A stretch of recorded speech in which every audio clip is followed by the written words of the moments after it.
Bienvenue dans cet épisode de La Lettre Pro, le podcast IA, le podcast qui vous apporte chaque jour l'actualité professionnelle sur la radio et le podcast, automatisé par l'intelligence artificielle à partir de nos articles quotidiens.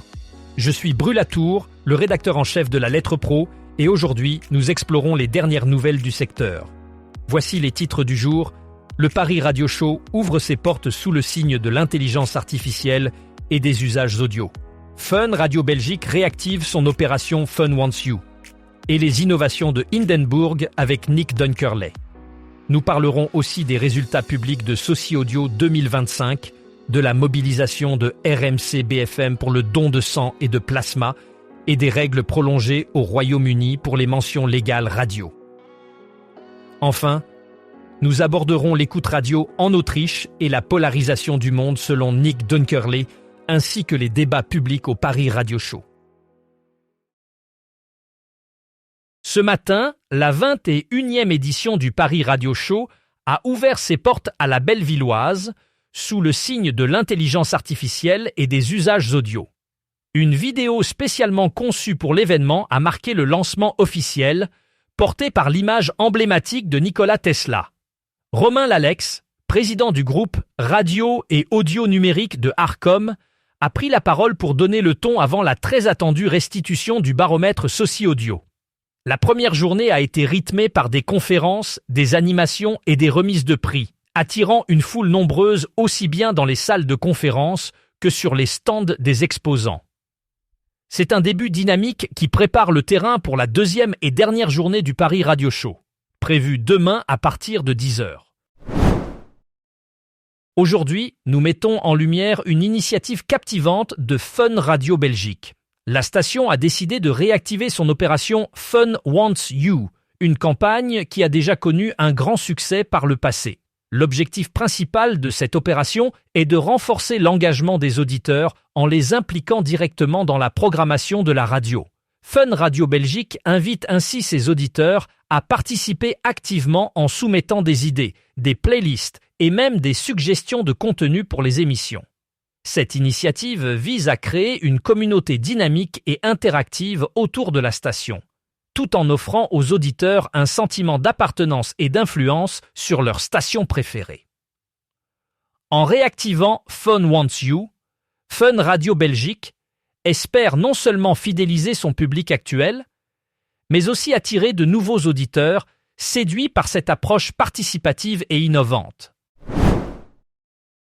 Aujourd'hui, nous plongeons dans une discussion fascinante entre Philippe Chapeau et Nick Dunkerley sur les innovations de Hindenburg, un logiciel de production audio révolutionnaire. Nick Dunkerley nous explique comment ce logiciel simplifie la production audio, notamment grâce à l'utilisation de l'intelligence artificielle qui aide à former les journalistes tout en garantissant une qualité sonore optimale. Ils abordent également l'importance de la radio longue durée et du storytelling pour offrir un contexte enrichissant et favoriser l'empathie. Des éléments cruciaux pour combler les fractures sociétales. La conversation se termine par une réflexion sur la création d'une fondation dédiée au financement de projets audio innovants et de haute qualité, visant à promouvoir la compréhension et la connexion culturelle. Enfin, ils évoquent les applications de Hindenburg dans le domaine des livres audio, soulignant ainsi son potentiel à transformer le paysage de l'audio. L'année 2025 a été marquante pour l'industrie de la radio et de l'audio digital, avec l'enquête Soci Audio 2025 révélant une profession en pleine mutation. Menée auprès de 261 professionnels, cette étude démontre que malgré une passion intacte pour le média, des réalités économiques et technologiques engendrent une profession à deux vitesses. L'intelligence artificielle et le DAB+, ne sont plus des concepts lointains, mais des outils quotidiens qui redéfinissent les rôles entre acteurs privés, publics, associatifs et indépendants. La diversité du paysage radiophonique est bien représentée, avec une forte proportion de décideurs parmi les répondants, garantissant des analyses stratégiques pertinentes. Cependant, l'incertitude économique et une fracture salariale marquée génèrent une crise de confiance structurelle. La transition vers l'intelligence artificielle, bien qu'elle divise, est en cours, avec une adoption significative même parmi les radios associatives. L'étude souligne le besoin de réinvestir dans l'humain et de sécuriser les modèles économiques pour assurer l'avenir du secteur. Le groupe RMC BFM s'engage activement dans une campagne nationale pour promouvoir le don de sang et de plasma en collaboration avec l'Établissement français du sang. Cette initiative mobilise toutes les antennes radio et les supports numériques du groupe pour sensibiliser le public à cet enjeu de santé publique crucial. Le dispositif s'appuie sur la pédagogie, l'information et l'engagement pour relayer les messages clés et rendre le sujet accessible à tous. Les stations du groupe diffuseront des témoignages de donneurs et donneront la parole à des experts pour illustrer l'importance de cette cause. Les antennes locales de BFM seront également impliquées pour informer sur les lieux et les dates des collectes. Cette campagne démontre le rôle de RMC BFM en tant que média engagé et mobilisateur, utilisant son réseau local et ses formats d'antennes pour renforcer la visibilité du don de sang et de plasma tout au long de l'année. Le gouvernement britannique a décidé de prolonger jusqu'en 2029 les règles concernant les mentions légales à la radio. Cette décision, annoncée récemment, vise à garantir que les auditeurs continuent de recevoir des informations cruciales concernant les programmes qu'ils écoutent. Les mentions légales incluent des informations telles que l'identité du diffuseur, les conditions de diffusion et d'autres détails essentiels qui assurent la transparence et la responsabilité des émissions radio. Cette prolongation s'inscrit dans un contexte où la réglementation des médias évolue pour s'adapter aux nouvelles technologies et aux attentes des auditeurs. Les autorités espèrent que cette mesure encouragera un environnement médiatique plus transparent et responsable, où les auditeurs peuvent avoir confiance dans les informations qu'ils reçoivent. Cette initiative souligne également l'importance de maintenir des normes élevées dans l'industrie de la radio au Royaume-Uni. Le Paris Radio Show 2026 a ouvert ses portes ce mardi 3 février à la Bellevilloise. Ce rendez-vous annuel réunit les professionnels de la radio, du podcast et de l'audio digital autour d'un programme dense. La journée démarre à 10h avec l'ouverture de l'espace exposant et le lancement des premières sessions. Plus de 100 intervenants animent conférences, tables rondes et ateliers. Les moments forts incluent une table ronde sur le paysage radiophonique en Allemagne, un espace dédié aux startups proposant des solutions innovantes pour l'audio et une session inaugurale sur l'avenir de la radio dans un contexte international. Le programme met également en avant des conférences sur l'intelligence artificielle, un système d'alerte automatique via les radios DAB+, et des discussions sur la régulation à l'ère numérique.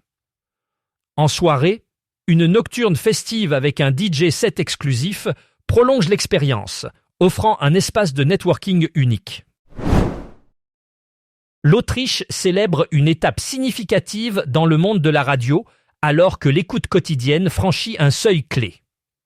Selon les dernières données, plus de 70% de la population écoute désormais la radio chaque jour, un chiffre impressionnant qui témoigne de la vitalité de ce média traditionnel.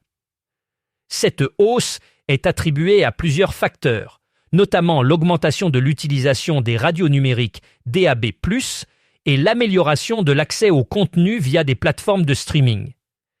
Les auditeurs autrichiens semblent apprécier la diversité des programmes proposés, allant de la musique au débat en passant par l'information.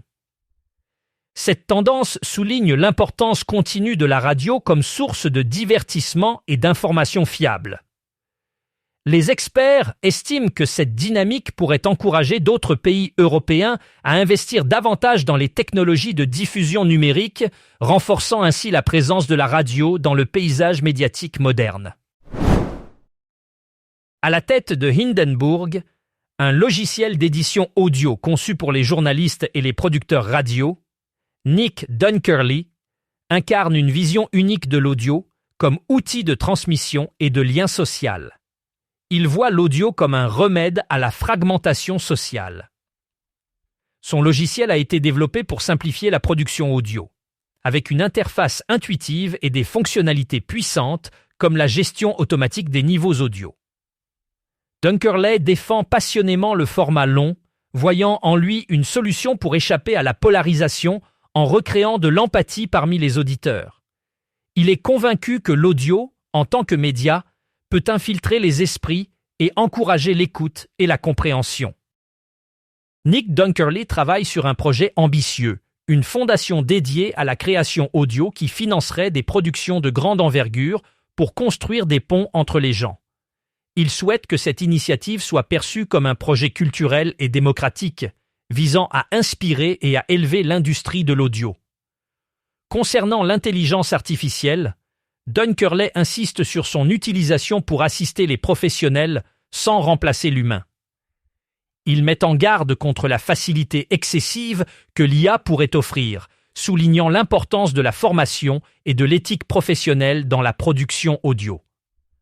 Pour lui, l'audio n'est pas qu'un simple outil, mais un lien essentiel entre les êtres humains qu'il veut renforcer.